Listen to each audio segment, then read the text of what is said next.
guys. This is real time, but it's not your real time because, time flies. My present time right now at this instant is not your present time. But anyway, special hello to Mark. Hey, bud, thanks for letting me go home this weekend. Hope you're here watching this. Special hello to Madeline. Thank you so much. I love you guys. Okay, I'm going to record some more because I got the whole friggin' weekend to record these videos. And there's nothing I love more than making videos than, I love night transportation. I love Japan. I love all kinds of things. Mike, you're doing an awesome job. I just love you, brother. I was making these videos in my truck all alone. A friend of mine named Don said you could make movies with iPhone or iMovie, and I thought, I don't know, I'm not technical. And I was making all these movies, and I was really feeling like I was onto something, but I'm a space cadet with technology. And you, brother, stepped up, watched my videos, stepped up, and helping me launch Driving to Tokyo. I love you for that, man. Let's rock this thing.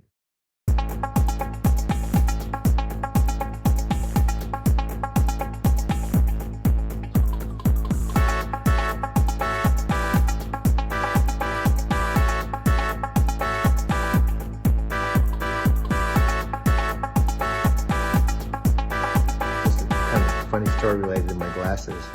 These are prescription sunglasses, and they look really dark, but when I'm wearing them, they look pretty clear. They don't really look like they're tinted, and I feel most comfortable with them.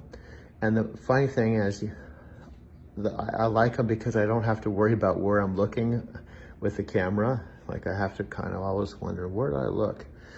So that's the main reason I wear these when I'm inside.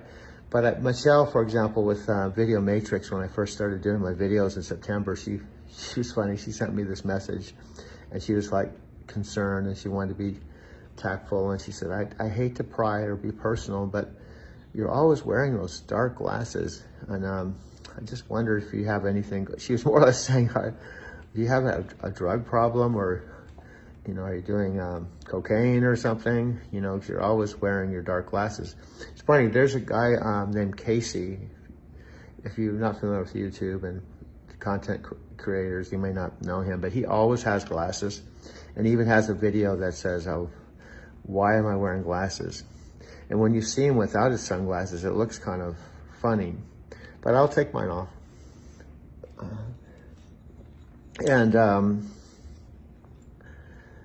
Wow, here's why I'm kind of laughing a little bit. I'm just kind of like blown away with how things are right now, in kind of a good way to a certain degree.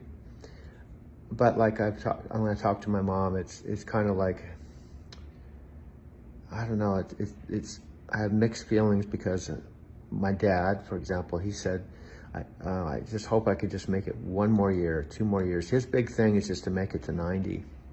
And on his second surgery, he almost died. I was actually, for those of you that don't know what's going on, this is more than my videos, more than my work, more than what the projects I'm working on that I want to talk about. More, that's all, definitely stuff I'm excited about, I want to talk about, but just to keep things in perspective, I want to share what happened with my dad. I was here in the house on April 24th. I had taken a load to Phoenix, and I had the weekend with my dad because it was his 88th birthday. And I gave him a massage for his birthday, which I used to do a lot. And that was like the 24th. And my mom and dad knew the following Friday that he was going to be having to take this surgery, And he had three or four of them. They were aneurysms, and the aneurysms were kind of dangerous. Let's see if I can't really see myself when I don't have glasses. Okay, there we go. So they knew this surgery was coming up. But the other surgeries went fine, so they were kind of concerned because, when you get to be 88 years old, almost 90, any surgery can be dangerous. So what ended up happening, I was still on the road, but I was planning on coming back on Saturday again.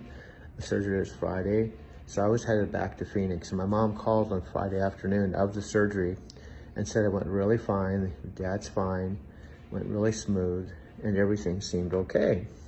Then I was working and making my way back to Phoenix. My mom called and she was really upset and kind of crying. And she said he took a turn to the worse and he had to have emergency surgery, and they're with him now. And she was real nervous that maybe he wasn't going to make it. Things just took a turn for the worst, and I was still on my way. Then later that night, she was relieved. She called back again and said that he's okay. In other words, he's okay. He survived. And then I came back home on Saturday and brought my mom in my Subaru to the intensive care hospital to see my dad. And he had been on a ventilator that morning. And as we found out, he lost so much blood that, and he almost passed away during that procedure. And he knew that, my mom knew that, and I knew that.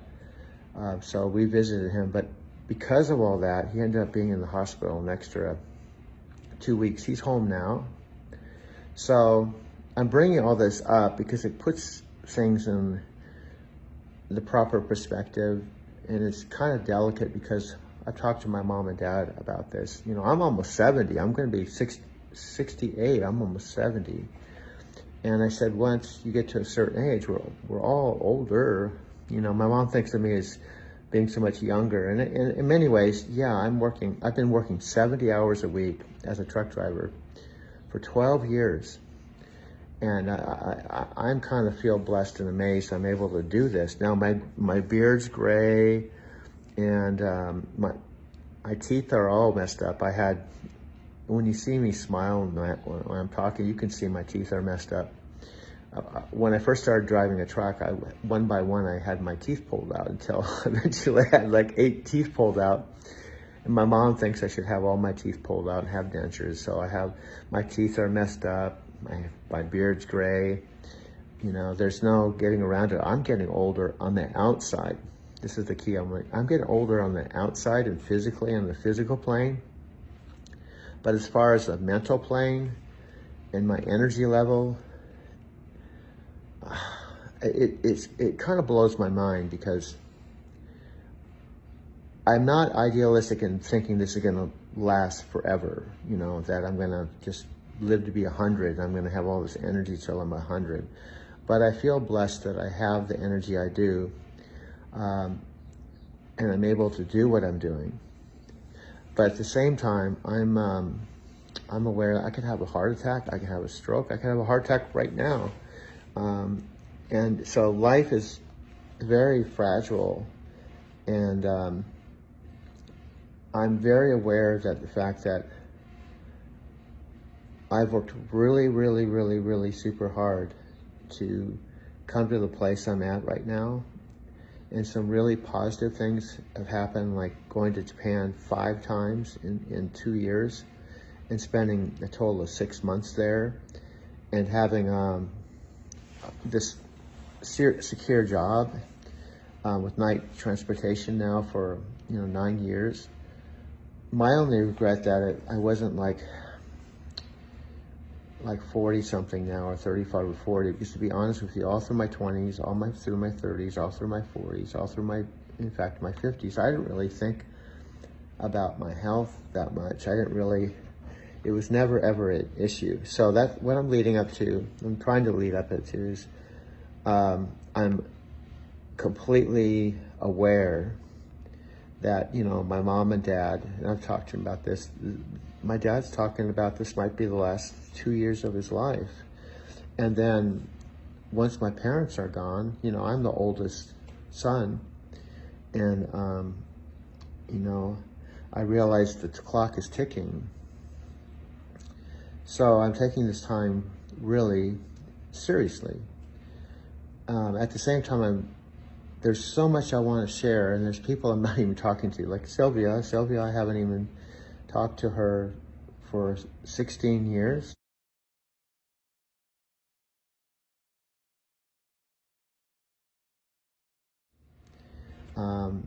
She left her first message, 20-second message about TikTok on Facebook, the first time I heard her voice in like 16 years. And it's sad for me, really sad, that, you know, I may never see her again. I may never talk to her again. And, you know, we've gone all these years without any, you know, regular phone calls or anything. So that, and then Chicago isn't talking to me now. It's really bizarre for me to have things other than my dad and my mom having some, you know, they're getting older and stuff. On the flip side of things, there's a lot of really positive things happening. And when positive things are happening, by human nature, it's nice to share those positive things with people you love, you know, and people you care about, people that share your history. And when they're not there, it's kind of I don't know, it's just, it's not the same.